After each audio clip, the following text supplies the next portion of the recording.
அமெரிக்காவில் தேவ திட்டத்திற்கேற்ப ஜனாதிபதியை தெரிவு செய்வதற்கு தேவ பக்தியுள்ள கிறிஸ்தவர்கள் பெரும் ஆதரவு வழங்கினார்கள். ஆனால் பல செலிபிரிட்டிஸ் அதனை எதிர்த்து செயல்பட்டார்கள்.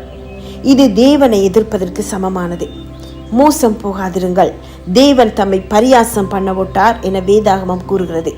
அவர் நீடிய பொறுமையுள்ளவர். ஆனால் அவரது வார்த்தையை மதிக்காமல் அநீதியும் அக்கிரமமும் செய்யும் போது கடும் கோபத்துடன் பெரும் சாம்ராஜ்யங்களையே வீழ்ச்சியுற செய்துள்ளார். தேவன் பெருமையுள்ளவர்களுக்கு எதிர்த்து நிற்கிறார், தாழ்மையுள்ளவர்களுக்கோ கிருபை அளிக்கிறார். எவ்வளவு செல்வாக்கும் அந்தஸ்தும் உடையவர்களாக இருந்தாலும் கூட அகிலத்தை ஆளும் அதி உயர் சக்தியாக கடவுள் இருக்கிறார் என்பதை மறந்துவிடக்கூடாது. கலிபோர்னியாவில் ஜீசஸ் ரிவல்யூஷன் மூலம் பெரும் எழுப்புதல் ஏற்படும் என கூறப்பட்டுள்ளது. தீமையை நன்மையாக மாற்றும் தேவன் இந்த காட்டு தீயின் அழிவிலிருந்து மனமாற்றம் பெற்ற புதிய சந்ததியை எழுப்ப வேண்டுதல் செய்தார்.